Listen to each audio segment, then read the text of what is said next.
Hi everyone, welcome to Amazing You. Today I have the great pleasure to introduce you to Ken Kamoche, Professor of Management at the University of Nottingham, who is also a writer of fiction. Welcome, Ken. Thank you very much, Rani. It's a pleasure to be here. Thank you for taking your time today to be here to talk to the audience. I look forward to a very pleasant and interesting discussion with you and Yes. your audience. Yes. So tell us briefly about yourself, Ken. Right. Okay. I was born and raised in Kenya, in East Africa, and that's where I went to school. And I was raised in the rural areas, grew up in the country, so very much a country boy. I went to live in a city when I was a teenager, when I went to secondary school. So spent most of my life in Nairobi. And it was only after I finished my first degree at the University of Nairobi that I left Kenya to come to the UK. And I came here to pursue further studies. I won a scholarship to go to the University of Oxford, studied management, and then I undertook a career in academia. Okay. And that's where I am today. Right. What has inspired you to write and publish the book that you will tell us more a bit later? Right. The book is called Black Ghosts. Okay. Do you have the book now? Do you have the book you can show us? I have a copy of the book, and Yeah. this is what this edition looks like. Okay. Yeah, we'll talk a little bit more about it later on. Yes. Well, this book was inspired by a number of things, but I want to go back, a step back, and tell you how I began writing. I always wanted to be a writer of fiction. Growing up as a young kid in Kenya, I was very fascinated by storytelling. Right. Storytelling is what we did in the evenings when I was growing up as a kid. We would sit around a fire or just sit at the dining room table and just tell stories, folk tales. And these are folk tales that were handed down from generation to generation. And they took you to a world of fantasy, a world where you imagined creatures, monsters, tricksters, and all kinds of things that happened in your imagination. Now, as a young person, you had to learn to tell those stories. So you acquired a repertoire, if you like, of stories. But if you couldn't remember a story, you just made one up. Okay. You know, but of course, if you made up a story, everyone would know because it didn't sound genuine. But it was fun, nevertheless.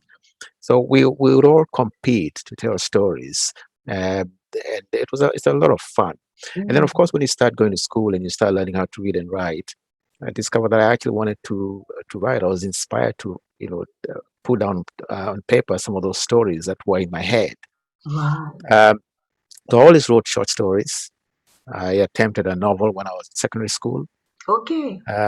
And never really got it published. It was not easy to get published. So I more or less stopped writing seriously. But it was only when I moved to Hong Kong in 1998, take up a job there, that I resumed my writing career. So during the whole of that time, I was obviously pursuing my career as an academic, writing journal articles on management, books on management.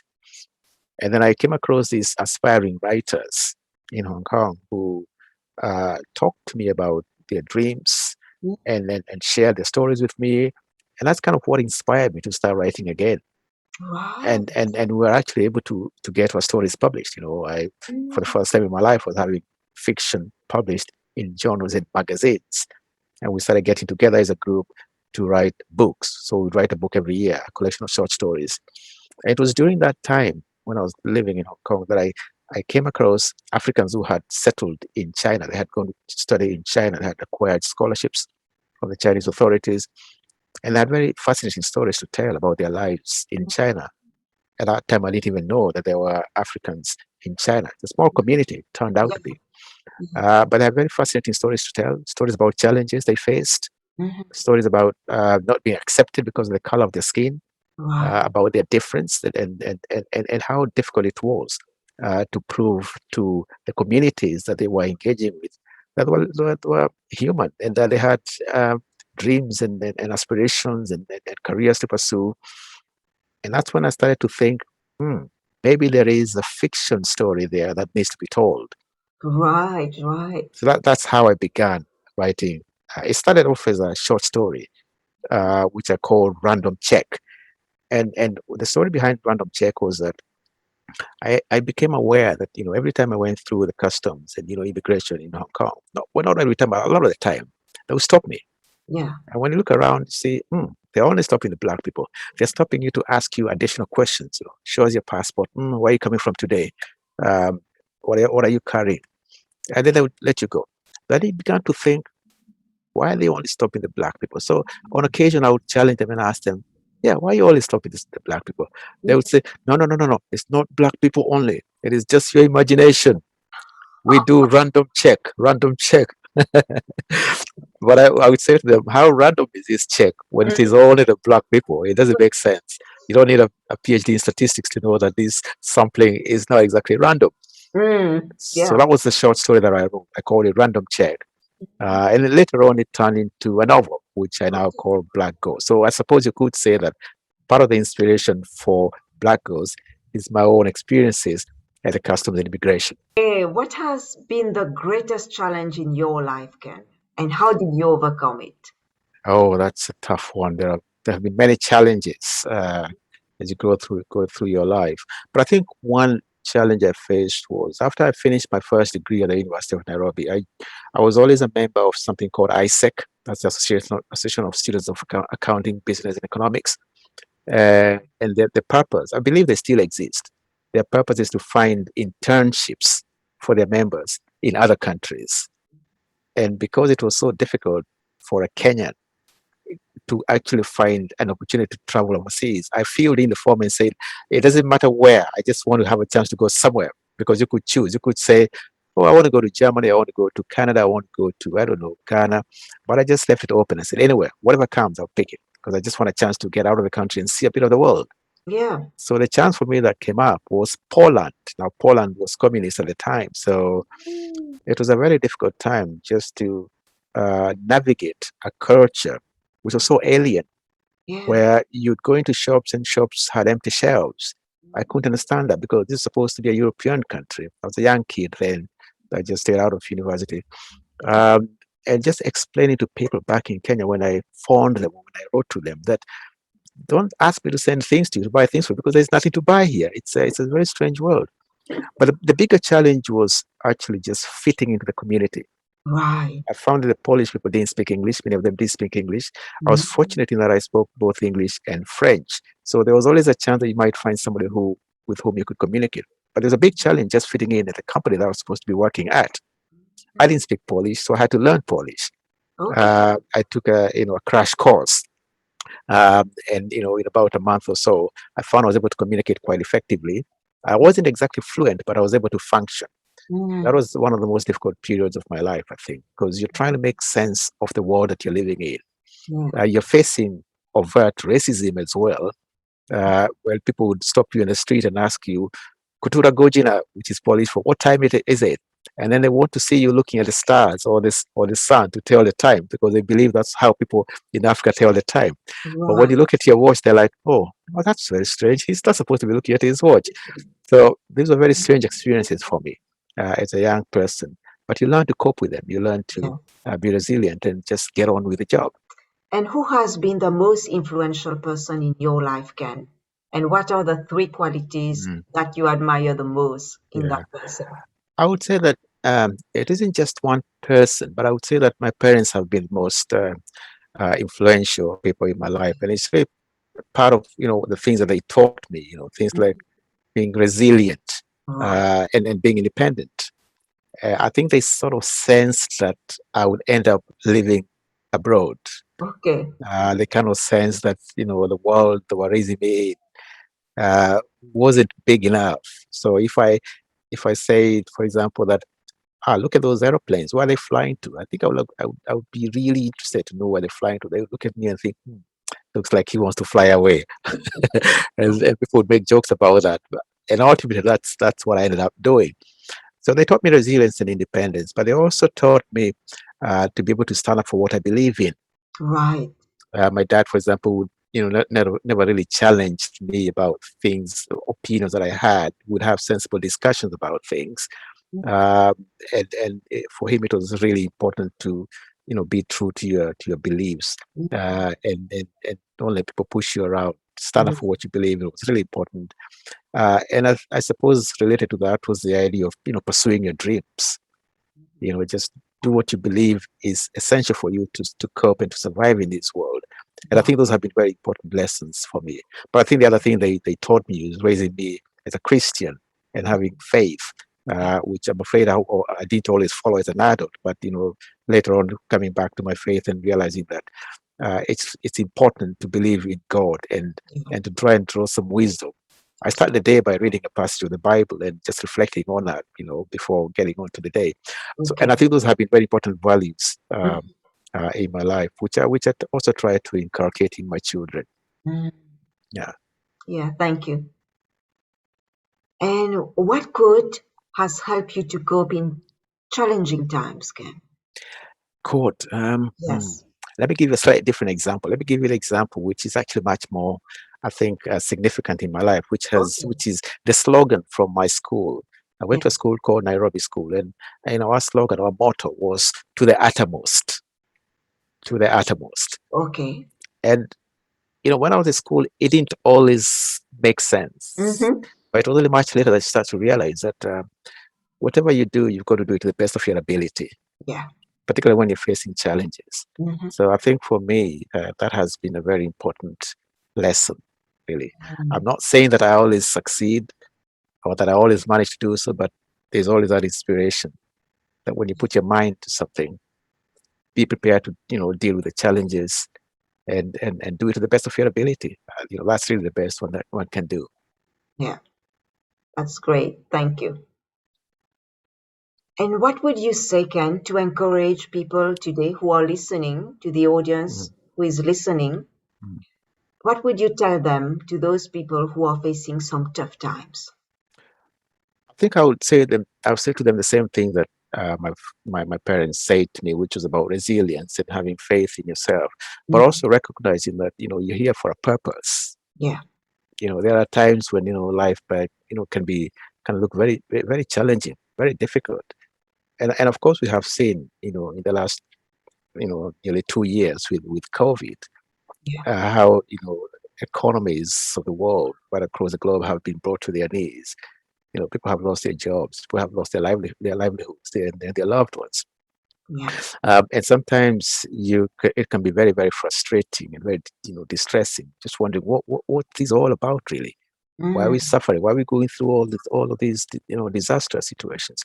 Um, but just knowing that there is going to be light at the end of the tunnel, that there is a purpose to everything. We don't always know what that purpose is, and people will seek purpose and meaning sometimes through religion or through meditation, or simply just by philosophizing about the challenges they face.